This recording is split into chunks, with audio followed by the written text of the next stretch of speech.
Hello everyone, welcome to a very special developer Q&A focused on the upcoming Violet is Blue quest. It is a focus on art and audio, so we are going to be joined by many people during this stream, and you're going to be seeing a little bit of an insight into the processes of how we do our concept art, our artwork itself, environment, modeling, animation and audio. So a little bit of an insight to an area that we don't really discuss much, I think that's safe to say here, in regards to RuneScape, but something that we've started to do a lot more. We did our Elite Dungeons a few months ago, of course, and now we're here with the Violet is Blue quest. So first of all, joining me, to my left, Mod DBarker, and then to my right, Mod Nice Pants. So Mod Nice Pants is going to kick us off. Great mod name, by the way. So, thank you, sir. So before we jump onto the screen, just first of all, what is your role, Jagex, and what do you work on?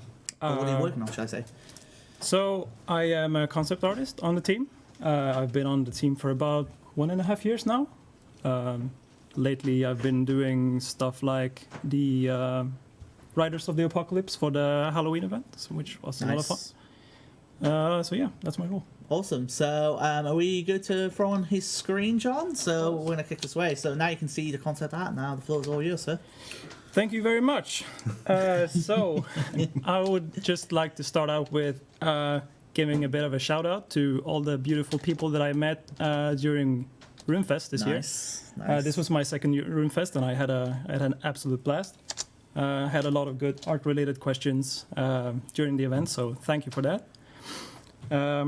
And also I would like to give a shout out to Neil, also Mod Cefuses. I don't even know. No one can pronounce his name. I can't pronounce his name. He is actually the one who has been drawing all of these beautiful concepts that I'm going to be showing today. So yeah, let's just get right into it.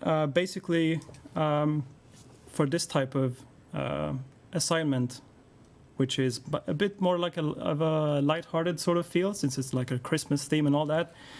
It's a nice break from getting this sort of thing, like in contrast to all the dark stuff that we usually do like with dark monsters, focused on like dark dingy dungeons. Yeah. A lot of that going on. So this is a nice break from that. So basically, that's one of the main pillars for this event, like basically the lighthearted playfulness and like the warm, fuzzy sort of Christmas feels.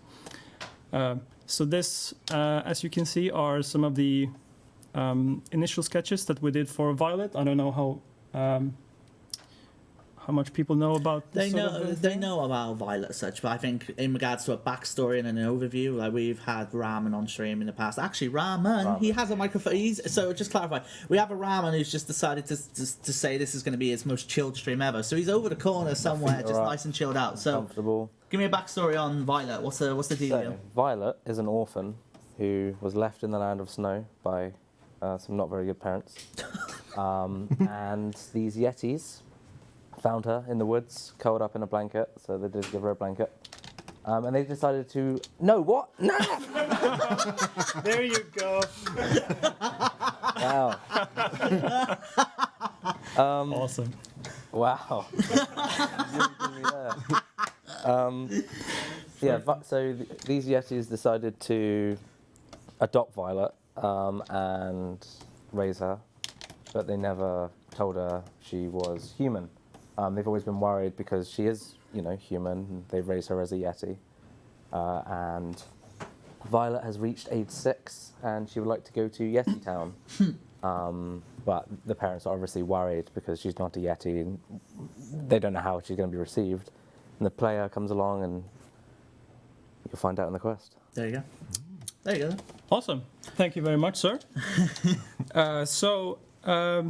Jamming on that, like the thing about the age of Violet, that's kind of where we started. So we started doing some drawings, trying to figure out where to land on the design wise, and we played around with the different range of ages for her. We started out a little bit older, but then we sort of settled on the like 5 to 6 years old, and we realized that it was going to be a very small character, so we wanted to make sure that the shapes were really readable, and we used a lot of warm, vibrant colors for her palette because the theme is based in a very snowy landscape, so we wanted her to stand out from the landscape.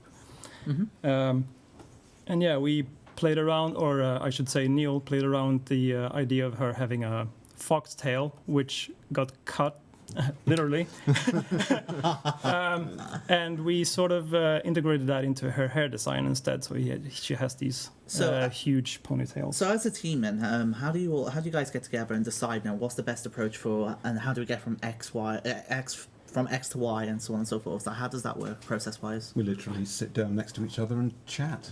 Really? Yeah, That's amazing. very It's very hard to incredible. that, As literally as simple as it sounds. Usually there's someone who starts off with sketches like Neil's done there. Then we just put it in front of the team, put it in front of the 3D guys, put it in front of the developers, and then we all sit down and pick it apart, basically. Awesome. There you then go. a second set of sketches comes out of that. Until obviously you get to the final version, presumably. Yeah. Okay. That's basically how it goes. And There we go. eventually, we end up with something like this. This is basically the final design sheet for Violet. And this sheet is very important since it's basically what we send off to the 3D artist to make the final model. And we also try to incorporate some of the emotional or expression sketches, I should say, just to help the animators kind of bring life to the character later on. I'm sure they're going to talk about more of the animation step. That's amazing. That's so cool. And also we played around with some ideas for snow particles, because she has these huge ponytails that she could drag along in the snow. And I'm not sure if that actually made it to the model, but it's a fun idea. And we like to explore these things really early on. And then if we have to, we'll just cut it in the end. Mm-hmm. Sadly, that happens sometimes.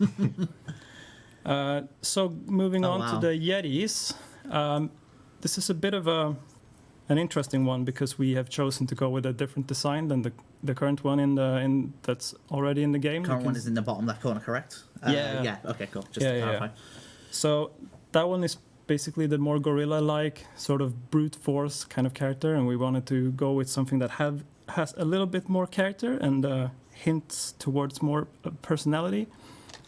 And also that kind of goes well with the theme that we're going for, like the more lighthearted stuff. So we can base these new characters, basically Violet's new mom and dad, make a kit that would work with some characters with a bit more emotion. I'm not sure. I don't know. I just find there's something about seeing rig up faces to look at happy, angry, and sad in the accompanying faces. It just makes me laugh. I love it. I think it's amazing. Is that used to like create the chat heads then that you see in the dialogue, or is that separate? They're notes for the animators, really, That's- just okay. to show that, this is the kind of expressions we want the character to be able to capture. Awesome. And with the current animation rigs and stuff that we use for the characters nowadays, we can definitely bring a lot more character to the characters as well. Mm-hmm. So here's an example of a bit of a production pipeline sort of thing. So basically, we draw a bunch of stuff, we show it off to the designers and the 3D artists, and they bring back feedback. In this case, Bernardo, aka Mod Clumsy, did a bit of an overpaint on the initial design. We felt it needed a little bit more bulkiness, a bit more fluffy, and it says friendly looking. I'm not sure if I agree with that. But Yeah, there's a bit of a difference between. I mean, I think the one on the left's a bit more friendly looking than the one on the right, personally. But yeah. but that's one of the notes, and we kind of took the note and brought it to the final design.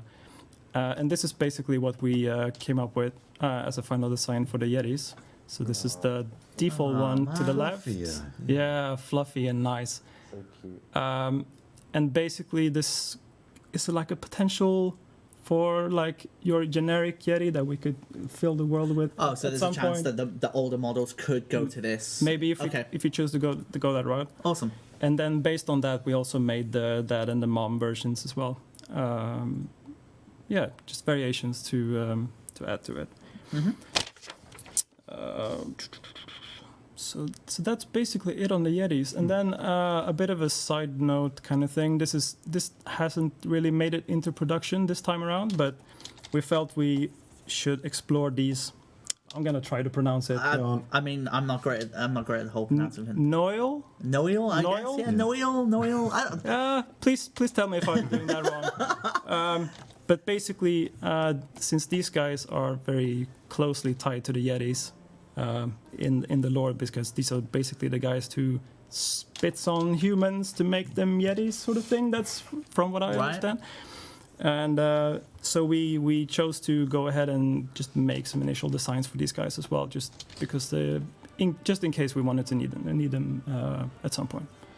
So basically, just that's the last of my slides. Oh, well, thank you very much. So everyone in the chat there, say thank you to Mod Nice Pants for that little wonderful summary for the concept art into the Violet is Blue quest. A little bit of a, as you mentioned, a pipeline of how stuff starts off in its initial concepts and makes its way to kind of a final. So we come to my left now with Mod DBarker. What are you up to, sir? So for the live stream, I've been asked to design a Christmas card. Design a Christmas card. Yes, based around the quest. So you can see, I've started off with a few thumbnails here of is it Trevor? Was the daddy? Yeah, Yeti's Trevor. name? Yeah, Trevor, yeah. And Violet, and they're having a very unfair snowball fight, was my idea. So he's holding this massive, huge thing, potentially crushing her. And she's running away screaming, which is I thought that was a nice festive awesome, spirit. yeah. So I usually start off with a few thumbnails like that just to get a few ideas down and pick one. And now I'm drawing it up, basically. Just adding detail and getting an idea of the proportions and kind of how hands are going to work while holding a massive snowball, and expressions. People are going to look kind of happy. They're joking around. It's not going to be it's not going to be a bad outcome. So, as I mentioned, obviously, DBarker's here pretty much the entire stream. So, what we tend to do is streams like this is we interchange sections. So, we'll cover another artist or animator and so on. And then we come back to him to kind of see how his progress is going. But just as a quick FYI, in case people aren't aware of who you are and what you do. So, so I'm lead concept for RuneScape. So, basically. If you don't mind me asking, how long have you been a Jagex? 7 odd years Nice. now. Nice. So a while. So I'm actually doing more drawing today than I usually get to since becoming a lead. This is why we do more streams. Yeah. This So is why we do more streams on this. There we go. Yeah. Awesome. Is there anything else you want to add on top of that, or are we good no, to- I'm just going to draw along, Yeah, and you can and- cut back to me later and see how it's getting. Awesome. All right. Next up, we come over to Mod Alex on my right. Hello. So, first of all, Mod Alex, who are you and what do you do here at Jagex? I'm a senior environment artist, and I was the only environment artist on this project. 11 and a half years down. Wow. Yeah. Oh, wow. Okay. Yeah, it's feels like it as well sometimes, but this project in particular, it did. I was feeling that time on this one. So, before we jump in, environmentally, just a couple of things to get out of the way. So, presumably, a brand new environment has been created for this class. Yes, several. Yeah, we did. Yeah, quite a few new map squares for this one. About 7 new environments. I So, think, if we into look it. at projects you've been involved in, let's take Elite Dungeon as an example. How does Elite Dungeon compare in regards to how different is it working on a massive project like Elite Dungeons versus a large project, quest-wise, as Violet is Blue? Wow. Okay. It's the planning stage that's more important than that one. There's a lot more to think about because while you've got a lot longer to work on something like Elite Dungeons, there's a lot more planning and forethought that's got to go into it. Where you can make new things, where you can reuse things. A project like this one was actually time-wise quite a small one. I only had, I think it was about 4 weeks to do all of this, so it was a lot of. There's very few new things in this. It's all rehashed and reused from elsewhere, and little simple tricks and nonsense to make something that hopefully looks good at the end of the day. Awesome. Well, I mean, should we show them what it looks like? Let's do it. All right, here we go. So we got the game up now. So I mean, Cool. First of all, the buildings. I mean, I especially this year, personally, like the graphical quality, environmentally wise, and so on, has stepped up so much. And I mean, it just shows. Needle Skips, That's nice of of you to course, say. looked amazing. We had Elite Dungeons. We've had obviously Solak, the environment around Lost Grove and so on. It looks amazing. Any excuse to plug Solak, eh? I'm just going off the top of my head.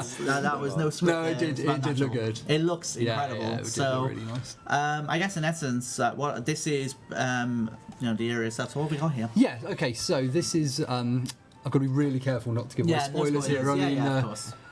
trying to come up with ideas for this, I've realised that doing environment art, it's riddled with spoilers. I can't. Finding something to show that isn't just going to give the game away is pretty difficult. Yeah. But this is from the introduction, early part of the quest. So we've got this farmhouse here. This will be. will be a Yeti house at the end of the day. So when I was told that this was what we were going to be doing, and that we were going to be using Yetis, and that they need a house, I was freaking out because what does a Yeti live in? We saw them in the previous clips of this big gorilla type thing, and we've got nothing like that in game. But when they went through a bit more of a friendly redesign, and the lore, I was told about the lore that they were once humans that have been turned into Yetis. The idea of an abandoned farm was a lot more plausible. The idea that this was probably where that Yeti lived as a human in its previous life, but then it's become overgrown with snow. Snow doesn't grow. More buried elements of the buildings that it wouldn't use once it became a Yeti. So it's a sort of a bit more derelict. So in regards to mobile, have you had to specifically do anything for mobile users at all, or is it just a matter of this is the map and then it goes elsewhere?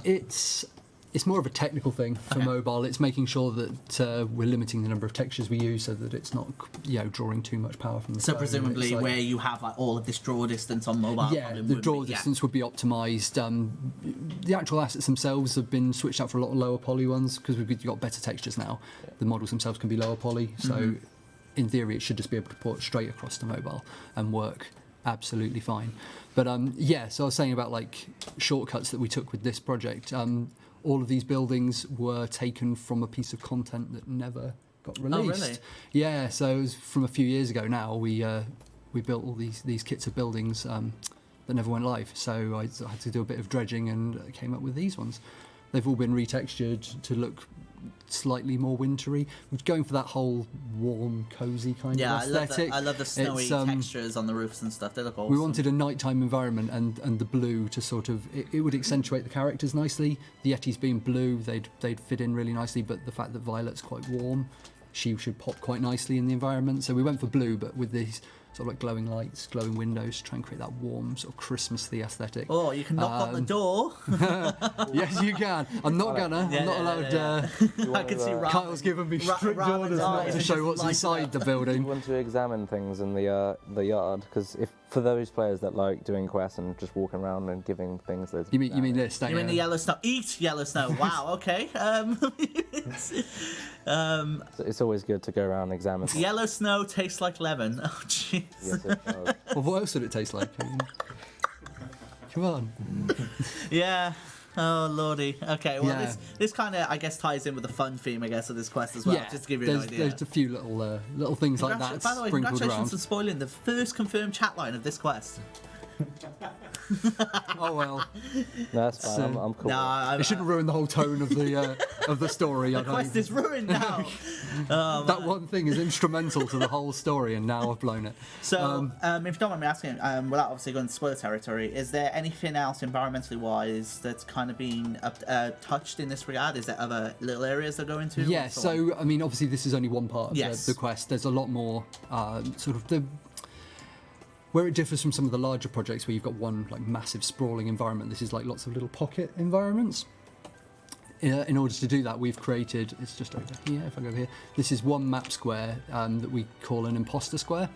It's basically designed to line up with any of the other environments and can be instanced in around anywhere to fill out the draw distance. So it looks like the area is a lot larger than it is. So literally instead of going into like let's say map editor and it's having to make so many squares. It's just in order to allow for the greater awesome. draw distance. So you can see here, like you've got lots off in the distance, trees, mountains. It's not very exciting, but it just fills out that middle distance and sells the fact that the area is a lot larger than it really is. NXT is the imposter. Only NXT can do imposter stuff, right? Yeah, that's right. I thought so. Yeah, so it's an NXT feature, which obviously shows the So, advantages of that. On top of this, we've also re-implemented a lot of the Surface World Christmas elements that we did last year. I was asked on Twitter to do the Max Guild and Elf City, so I've rolled all that out again. Yep, already seen it in game. Everyone's already having each year we sort of iterate on the Christmasing up of the game world by it's really simple. It's like retextures for the trees. So where we've got the foliage textures, click of a button you can swap it to a snowy version. Nice. Additional models like the presents underneath the trees that we've got on the surface world are all added in. But so we've started to push that even further with the snow on the roofs of buildings. That's I mean, if can you be turned on and off. a perfect example of the imposter square. So if you turn the camera towards this way, that's an example. There you right? go. So that's essentially where the map square ends. This farm building is on its own one map square. In game, that's replaced with a duplicate of the imposter. So just so a question number, we'll be able to hear some of the music or sound design for this quest. We do have audio towards the end of the stream, but it's up to Mod Slippers what he wants to show. So we'll wait and see. Yes. Yes, a little bit. A little bit of audio. Okay, perfect. So we have an audio reveal as well. Very much awesome stuff. But I mean, again, I think the environment. I mean, if we got a custom skybox here then as well, is it like a dedicated skybox or is it just a reused one? It's a tweaked one. It was reused from elsewhere. One. Yeah. I honestly can't remember which one it was. This looks like the one from near Araxor in Mauritania. But I mean, I'm not sure. I mean, I can't remember. The only reason I know is because of the skybox tool. Repainted a few of the stars and like shifted the position of the moon a little bit and just sort of took some of the hard edge out of it. Did you take the stars out of the front of the moon? Or are the stars still in the front of the moon? The stars aren't in front of the moon anymore. Nice. Yeah, no stars in front That's of the moon. right. Perfect astrology. Oh man, I mean, so if we just talk about environment themselves, so is there a multiple stage process like concept art in that sense, or is there is? Yeah, okay. it's a very prescribed series you have to do. I haven't got anything to show, unfortunately, to illustrate that. But it would be initially start with a very basic block out. You throw together a very simple height map, so all of this without any of the ground textures on it, and some basic cubes to work out the footprint of all the assets like the buildings, and to work out what the blocking is going to be. And then gradually that's iterated upon by replacing things with slightly more developed models, and then the final model, sort of like a white box, grey box, final asset stage process. And then things like populating it with all things like trees and rocks and plants and things like that is the very last thing you do. Originally I would have done the lighting last, but we wanted to get that in early so that the characters could work to it with their designs, so that they sat right in the environment and didn't get lost. Awesome. Yeah. Well, I mean, unless there's anything else you want to cover, Alex. No, I think that's everything. Awesome. Did you have fun? That is what? Did you have fun working on the project? I did. Yeah, it was tight. You guys asked for quite a lot in the time frame, but yeah, and like I said, this is only a fraction of it. There's quite a lot in there, and hopefully some things people will really like. Yeah. But yeah, it was a lot of fun to do. I love doing Christmas updates. So we're coming up obviously towards just under the halfway point, but I hope you're all enjoying this so far, because we love trying to do these streams when we can, and to give you a little bit of an insight as to how these processes happen. So hopefully you're all enjoying it. But thank you so much, Alex. Oh, no problem. It's good fun. Awesome. So as I mentioned, we'll be checking back in through the stream with Mod DBarker. So let's go back to him and see how this little card's coming along now. I'm drawing as fast as I can. We are not going to get done with this by the end of this stream. This would take about 4 hours or something normally. I probably will record this when I continue it back upstairs. Oh, really? So, yeah, we might be able to make a video available of the process That'd and that kind of thing if people are interested. Right now, I've basically did a sketch based on the thumbnail. I've added in essentially a mask following the lines of the sketch. And now I'm colouring inside the thing. Okay. So yeah, Photoshop trick. You can mask off any shape you like and paint within it without having to laboriously go around every single detail. So that's one of the concept art tricks we use every day, just to speed up the process of doing this kind of thing. It's one of the advantages digital has over traditional media. And right now, all I'm doing is blocking in very basic colours and values just to see how everything reads. The idea being that when I'm done with this, regardless of how much extra detail I add, the overall image should look okay. If it reads small, it reads big, basically, is the idea. That's so cool. And presumably, just to double check, everyone in the chat, I'm going to presume you all want to see a video of this. I will wait for the confirmation. I'm pretty sure it'll be a yes. But, I mean, what are you hoping to get done at the very least by the end of the stream? We'll have maybe a shaded idea of what the card's going to look. I've jumped a colour much earlier than I usually do just to get something interesting going. It'll look like something, is what I can prove. I'm confident that we will. Yeah, they all want to see the video, as expected. Oh man, and we carry on because this is, by the way, I love these streams because it's constant moving parts and we get to show so much cool stuff. So, all right, next up, Mod, Sparky. So, and we bring it to the screen. Hello, we are on your screen now. First of all, sir, summarise for us. Who are you and what do you do here at Jagex? So I'm Mod Sparky and I am a junior character artist. I have been seen on a few streams showing off characters. That looks incredible as a model. Wow. So this is what I've been working on for the past month and a bit. Those who went to RuneFest probably saw me texturing her. When I started RuneFest, it looked a bit like, well, this. And by the end of RuneFest, it was completely textured. Oh jeez, it's quite terrifying in a way. Yeah. Oh my and goodness. try setting up shop. So we had a lot of people coming up at the start of the day and not seeing much, and then by the end of the day seeing the almost final thing. So this was based off of the concepts done by, I can't remember his mod name. Mon Zephyses or something like that. Yes, he's going to probably kill us for getting his name wrong constantly, but he shouldn't have such a complicated name. There's Mon Neil, isn't it? I think. But anyway. This one was great fun. The hair, especially, was an amazing thing to work on. It was something completely different. I don't think we've done hair quite like Not this that. before. Like goodness me. And making sure as well that speaking to the animators so we could get it moving correctly. Just to clarify, you might be hearing whispering because John is just making sure that DBarker is getting the recording for you guys. So the whispering might come from him. So there's no creepy horror audio filter in the background here as we're going through this. He's just assisted him to set up the recording on the video. Anyway, Paul, do we want to get you in here? Because you're kind of off camera a little bit. Yeah. Come over, Sparky. Come over a little bit. Okay. So, just to Sparky's right is Mod Paul B. There'll be loads to Paul, grab you later able to on, I summarise for suppose. us what you do here at Jagex as well? I am lead RuneScape animator. How long have you been here, sir? 13 years. Oh my god. There's a lot of veterans in the graphical and art teams. It's great. That's You awesome. can see the age in my Alright, so yeah, sorry, Spike, I didn't mean to interrupt your flow there. That's So, alright. by all means. So a lot of this stuff, since it was quite new, doing hair as extreme, is making sure we've got our edge flow correct, talking to the animators here and making sure that everything was in place to get the animations perfect. Especially we've started recently to do a lot more topology in the face. I think this is something you'll be touching on. Yeah, a bit. exactly. Just pushing the facial expressions a bit more. Yeah. Yeah, so making sure we've got everything required to really show off a lot of expression, where before this was probably about four polygons and you couldn't push it as far as you sometimes wanted. So as well as Violet, I'm not sure if it's been shown yet, the model for... I don't know, so that's fine. Let's do it. This might be a first time reveal here, so... Spoilers. You already did it there, so... Oh man, look at that. That's so awesome. So yeah, this was made by Mod Clumsy. Yep. Yeah. Don't know what else to say about it. You don't need to Tell say his it. work, hype it up. But yeah, no.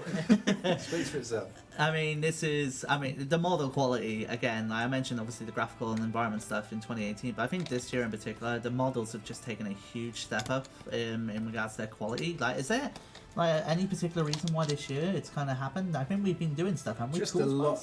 We've had designs on technological improvements for a long time. Yeah. Everything's just kind of come together, obviously exactly as we designed it, all at the same time. Yeah, the beautiful time in there, good Exactly. stuff. Yep. We're having some excellent mic placement there. There you go. Nice positional microphone there. Yeah. Alright, we got topology. So yeah, Oh wow. Okay. again, as things progress, we're able to put in a few more polys and just make sure everything is there, like actual fingers that bend correctly and don't just snap. And his wee glasses as well. Oh man. Yes, I mean it's not just kind of a added detail just for the character. It actually helps us animation types to be able to deform the anatomy of the body correctly.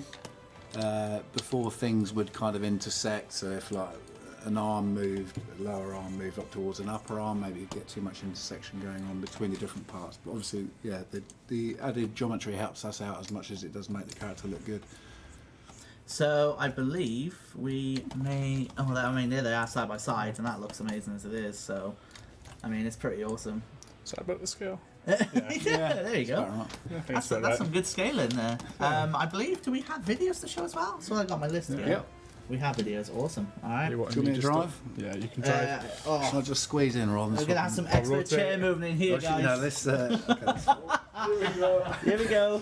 No collisions. Nice. Good job. It's done That was professionally. Actually, yeah. That's Can we cool. keep it on this camera a sec, John? It's while almost set like we this up? planned it. Yeah, of course. So these should open on the correct side, I believe. Trying to close the models first. Yeah. So if we get to close the model Across windows. both of them.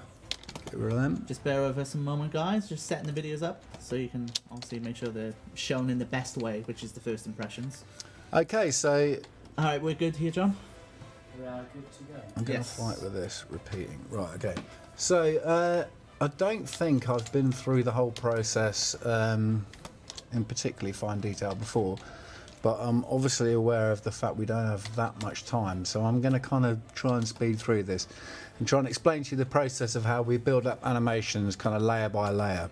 So my animators and I will start off with really strong characters like this by having a design meeting. So we'll gather kind of as much detail as we can on the kind of backstory, the personality of the characters from the content developers and the concept artists and the character modelers, and make sure we kind of understand what the character is about. From there, we're essentially we discuss which animations we need and how we think they're going to link together and how they're going to play out, what the key poses of the animation are going to be. And they're like the storytelling poses. So you're literally going through and quickly posing out all those positions that are required to communicate to you guys what the feeling of the character is and what the intentions of the character is. And these are kind of the building blocks to giving a character an illusion of their own thought process, that what they're doing is something that they want to do rather than it just being parts that are moved around. So this is called the blocking process, and it's kind of like blocky on here. If you look at this graph editor, these are representations of how the timing and the positions of the poses are built up. That's the very basis of the animation. Then we go into the breakdown. So this is about adding the kind of overlapping details and the kind of secondary poses that allow you to show how you're getting from one key pose to another. So these are essential in maintaining weight and showing the flow of a character and defining whether something's rigid or whether something's more kind of biological. So you can see here, little Violet, she's starting to get some of the additional storytelling keyframes in here. And you can tell she's definitely trying to act like she's a Yeti, just from that animation anyway. Exactly. That much is pretty obvious. She's trying to do a roar of some sort. That's so awesome. Exactly. So as we just spoke about, we've got these extra facial details now, which allow us to add some extra facial controls. And this is kind of an intermediate level so far. We're going to be pushing this a little bit more in future content. But we're essentially really that trying looks so to smooth. Wow. really trying to emote the character's emotion.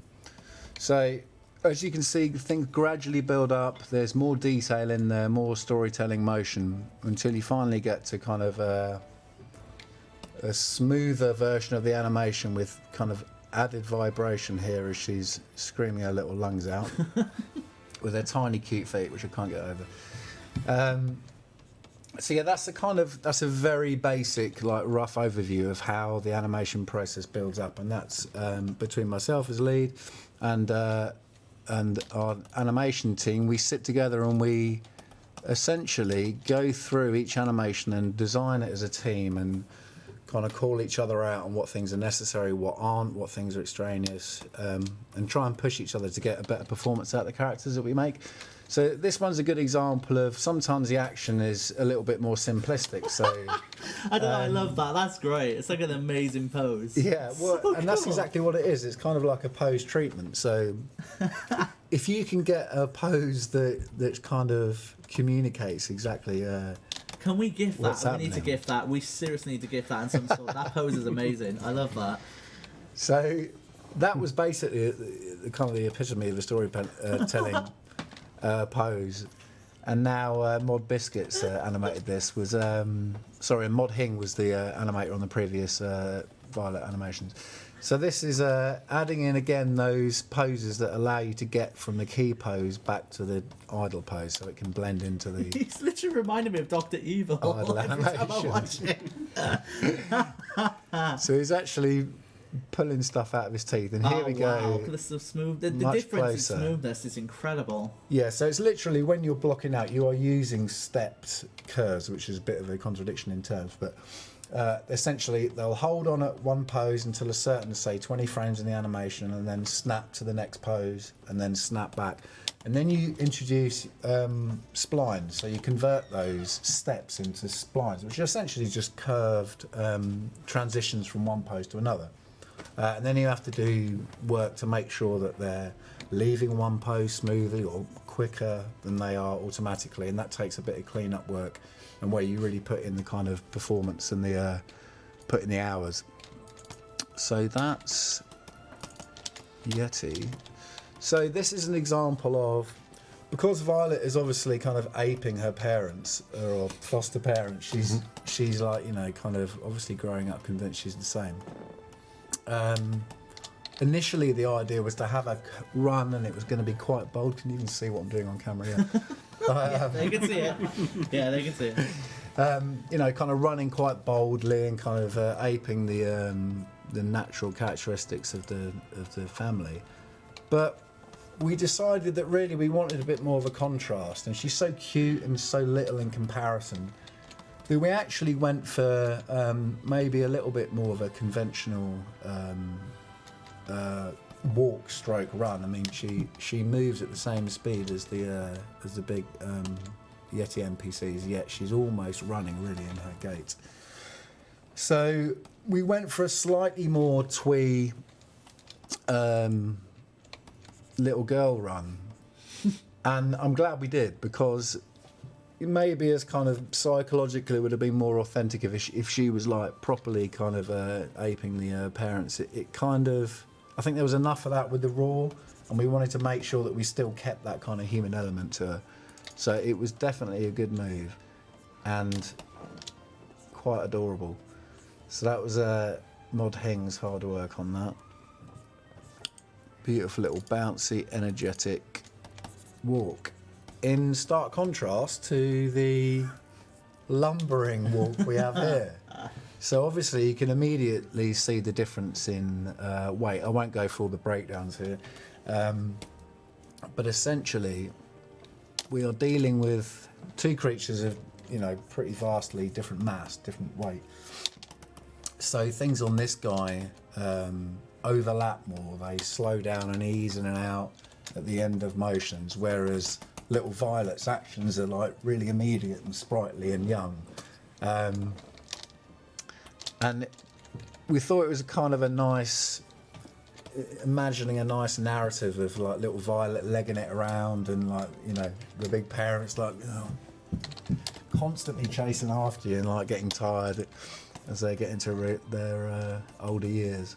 So that's Yeah, just, the lumbering that's is just the same very moving much forward. evident in that clip. Yeah, so it's a lot easier to see when they're actually in locomotion moving forward. It's kind of simpler to construct them on the spot in a cycle to start with, but then offsetting them at the same speed that they will be moved in the game engine allows you to see the reality of what they'll look like in the game. So just before we go into the last one, we'll at the end of this clip, and when we're done with this little section, I'll then get Ramen to answer some of the quest-related questions Yeah, in the chat. So yeah, for those of you asking about difficulty of quest, length and so on, we'll get to that in just a few minutes, so just bear with us. I didn't want to interrupt the flow of this. Cool, no, fine.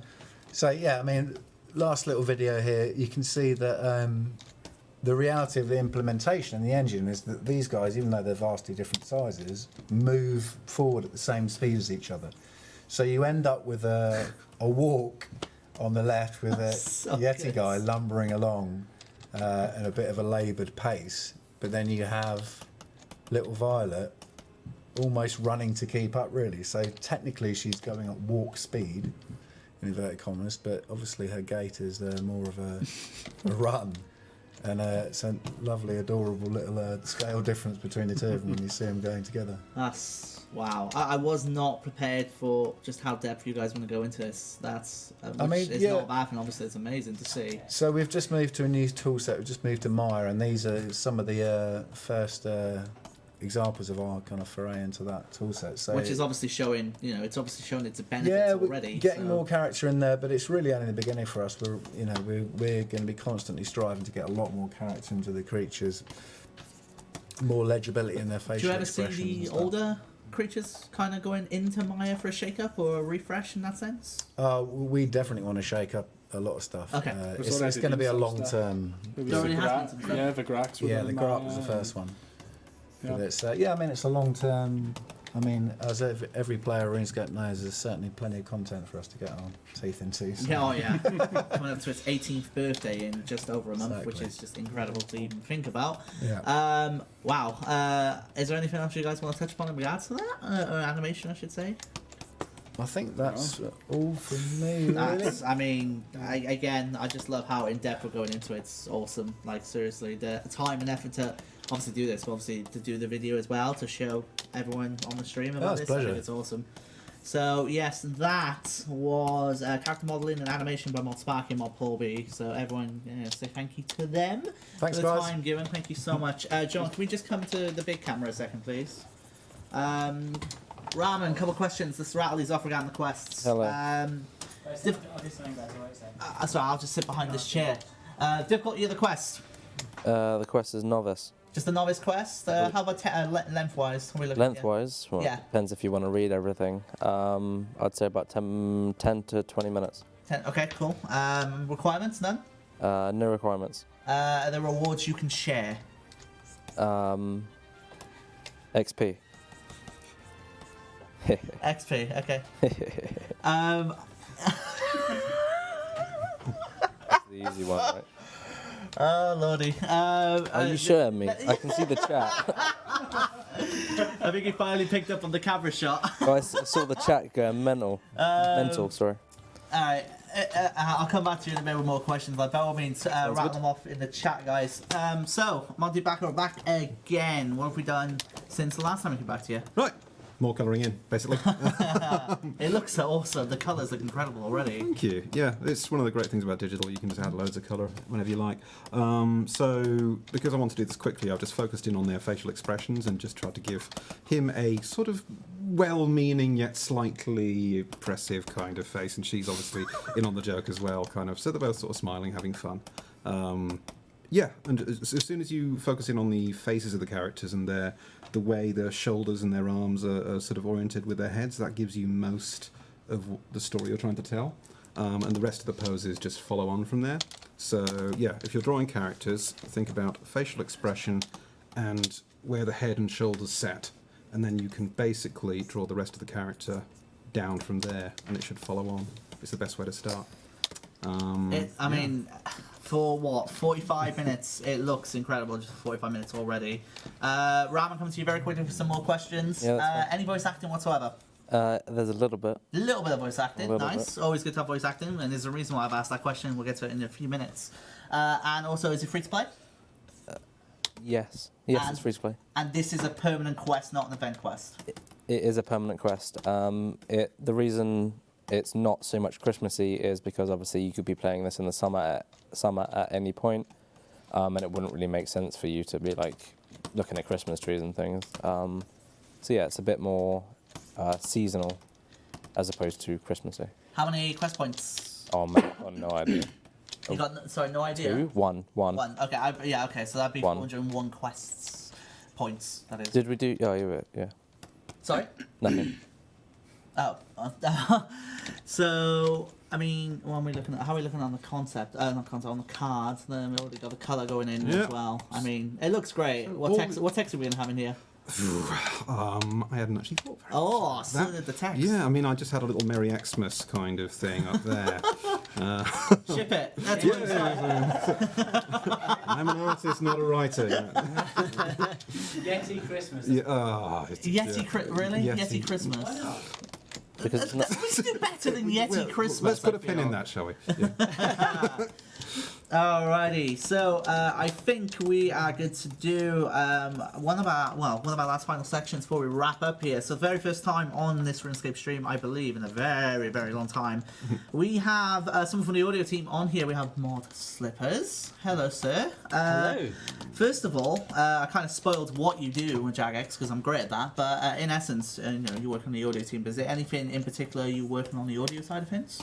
Like all the other people on the audio team, I do sound effects, I do dialogue, and I do music. So yeah, we do all three of those things, and we tend to work in a kind of more of a kind of Kanban way. So jobs will come in, and we'll kind of pick things that we like, things that we want to do. Some people might want to do some old school stuff. Some people want to do some RS3 stuff, and we kind of work on things as they come.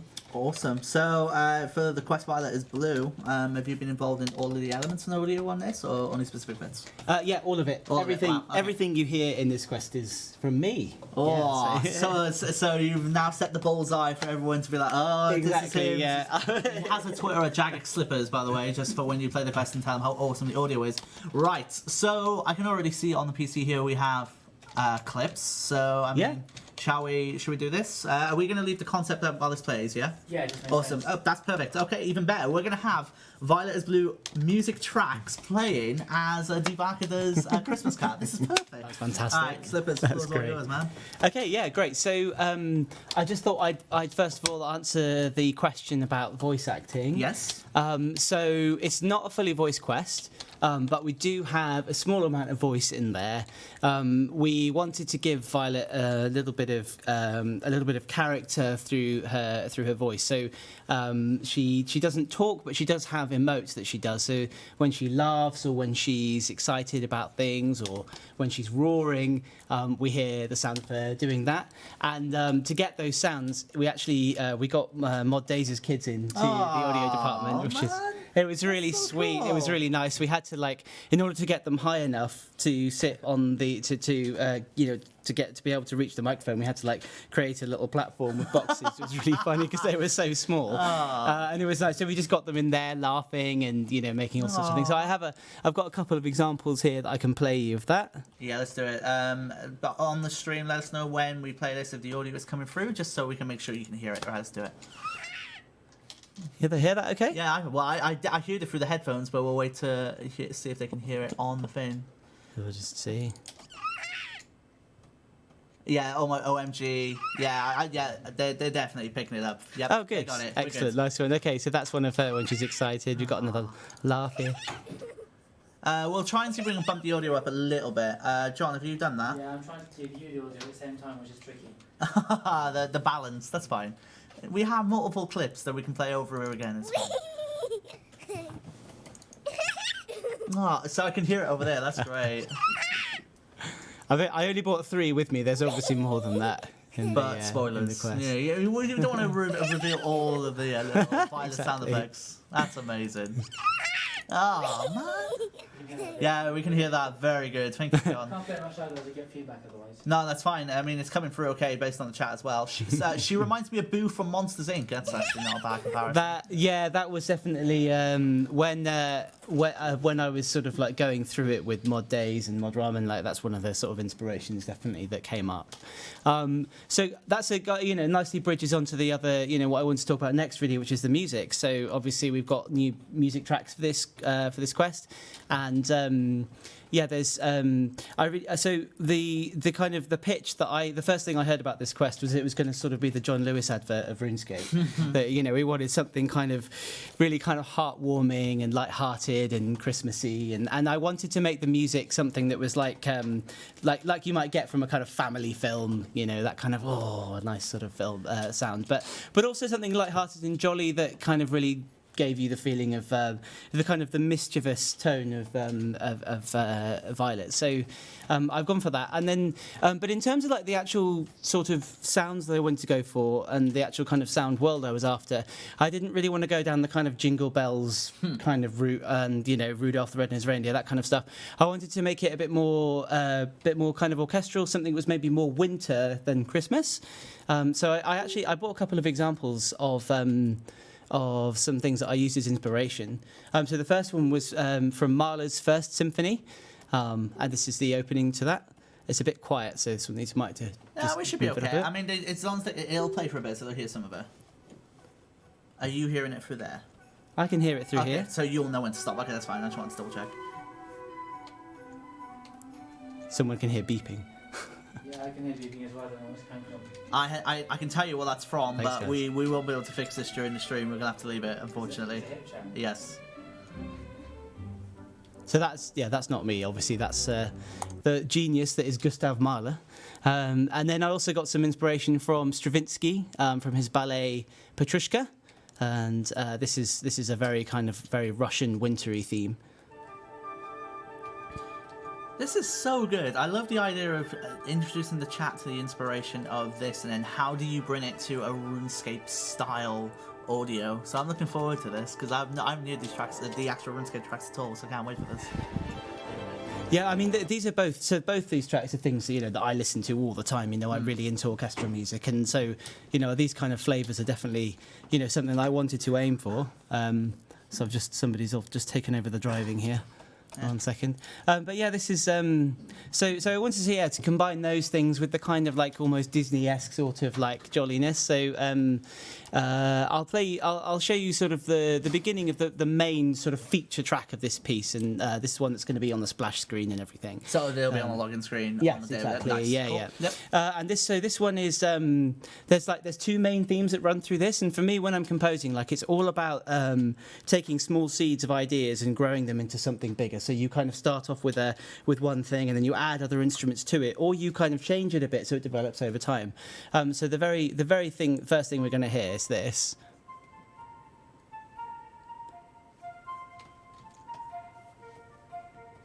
Selfishly, I do wish I could hear this properly. Oh, I'm hoping the Can I stream steal the can. headphones from you? I actually want to listen to it. 'Cause- Yeah, you can hear it. Yes, That's fine. Thank Yeah. you. Thank you. So that's the first theme.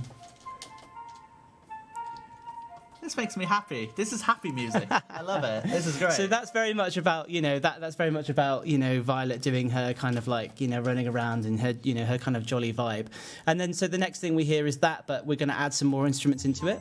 Oh wow. This makes me happy. I love it. This is great.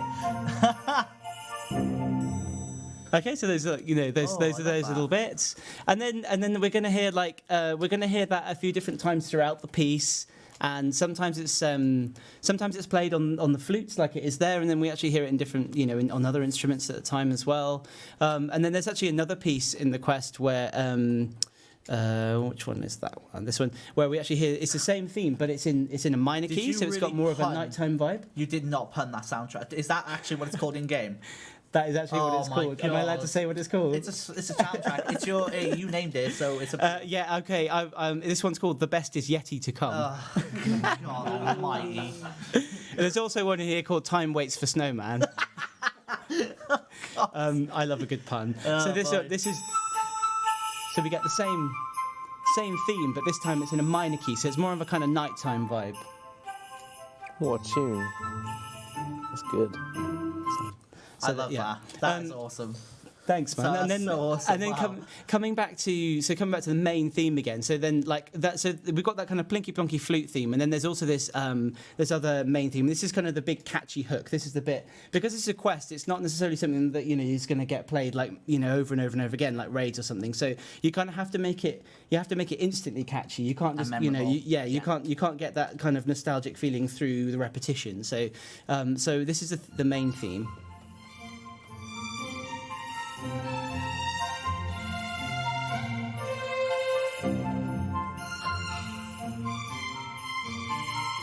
Wowee.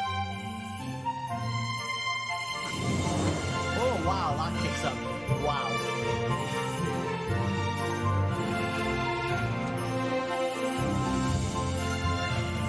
It's like.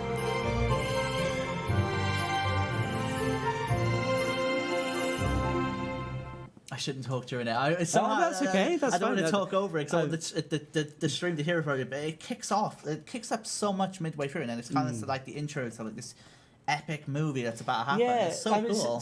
That's one thing I like to do when I'm composing a lot. Actually, is to kind of get that to really reinforce the themes. What you do is you introduce something like I did there on the string. So just you play it on its own, like to start with, and then like you get this really big crescendo. The drums all come up, and then all of a sudden it's being played on loads of instruments at once.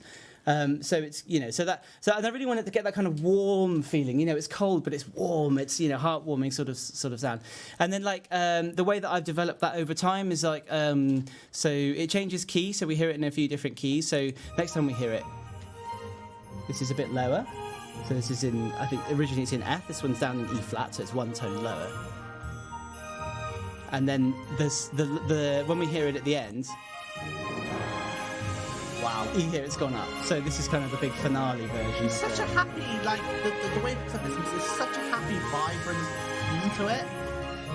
I love it. This is so, honestly, we need to get audio on these streams all the time. I love this. Thanks, man. This is I so appreciate good. that. Now, so I mean that's like I think yeah. I'll just show you. There's a couple of other tracks. So then like this one from the beginning. This is kind of really. This is called Little Rascal, and this is just like. This is Violet being really cheeky. I'm just reminded of like old style animated cartoons with this music, as like a Christmas episode of Tom and Jerry or something like that. It's a really good example actually. Yeah. And then we've got Time Waits for Snowman. This one, and this one. This is maybe a little bit more like the kind of sleigh ridey kind of jingle bellsy kind of vibe, but it's it's got that kind of fun.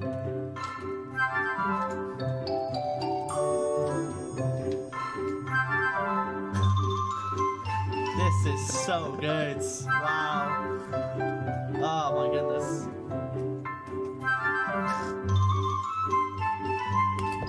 I love this. Seriously. So normally I kind of spoil myself by listening to the tracks just before the content comes out, but I knew this was coming, so I didn't want to do it just so I could be like, okay, like what have we got here? But I don't know. It's just much. I don't know. It's just instantly vibrant, like happy themes and stuff like that. It's just I don't know. I think it's really cool. Like, it's been like I mean for me like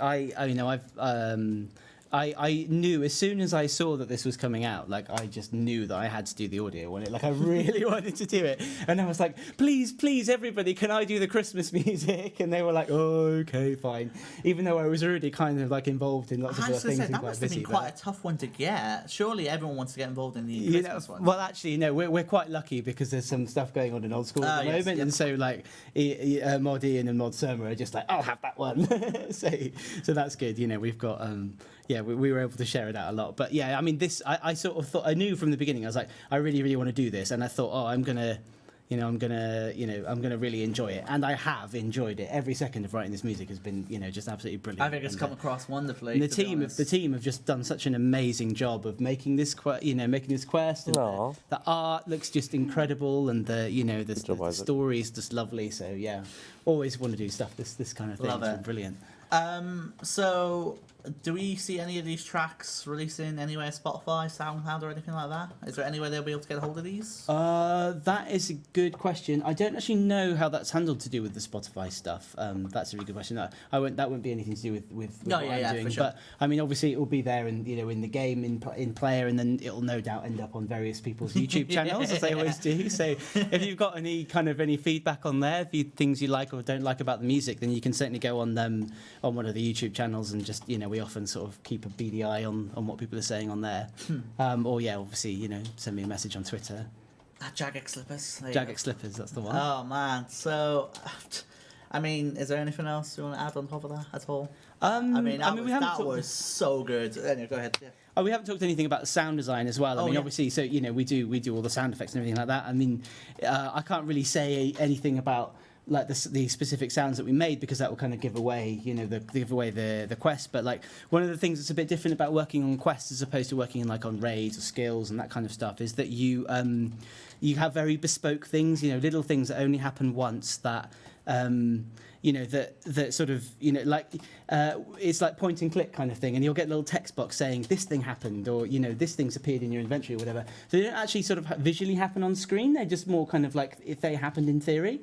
And so you really need to use the audio to kind of make it feel like it happened. You did this thing to this tree, or you did this thing to this item, or whatever. You're essentially a storyteller, but without the video, right? Yeah, exactly. So you're using that audio to get across what you're trying to portray. Absolutely, and I think when you're working in quests, that that there's no it's never more important to tell stories with sound than it is when you're working on quests, I would say. So that's one of the things really great about doing that as a sound designer.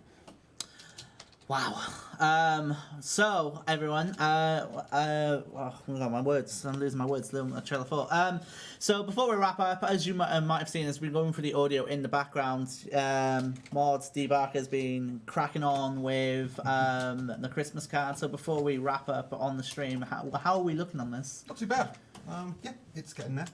I've got about 3 hours left to finish it off. Is probably about what would happen. So, in regards to the card itself, what do you actually have left to do? Just like, because I have no idea, if you want to be honest. So what do you have left to do? One of the best ways to approach these kind of things is to sort out your design early first.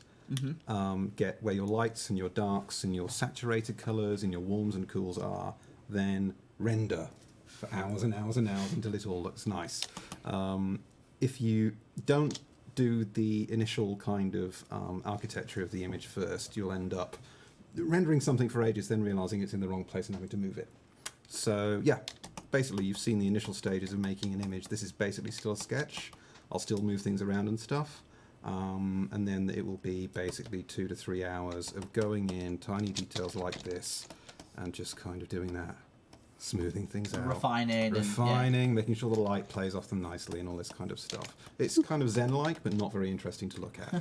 I think the chat, I think I can speak on behalf of the chat, I think they'd find it interesting to look at, but unfortunately we don't have a 4-hour time frame for this stream, otherwise John might kill me. But we are recording this, so fingers crossed we'll have a kind of a time lapse of how it goes around, so we'll see. But apart from that, I mean, I absolutely love these streams. I don't think we do them enough, like giving an insight to the art processes, your concept art, your environment, your modelling, your character artists. There's so many different pieces that plug into it. It's just incredible. And then for the first time in a very long time, if not ever, of course, having the audio, Mod Stubbers from audio, showing how the tracks come about, the inspirations for already got them, and then obviously giving you guys a preview of that. It's all shaping up quite wonderfully. Violet is Blue, Ramen releases. When is it releasing? December 17th. Specific date, but December 17th. Okay, you can give a specific date. There you go. It's December the 17th. Maybe I wasn't supposed to do that. I'm not sure. Violet is Blue. There you go. So you can look forward to this quest with the combination, of course, of content development, art, and audio. All there in all its glory. But apart from that, everyone, please let us know if you love these kind of streams, because your feedback is very important. And if there is appeal there, we will try and do as much as we can. But apart from that, we'll end the stream and say thank you so much for watching. It has been an absolute blast on behalf of the audio, content, and our teams. Take care and have a good one. Take care and have a good one.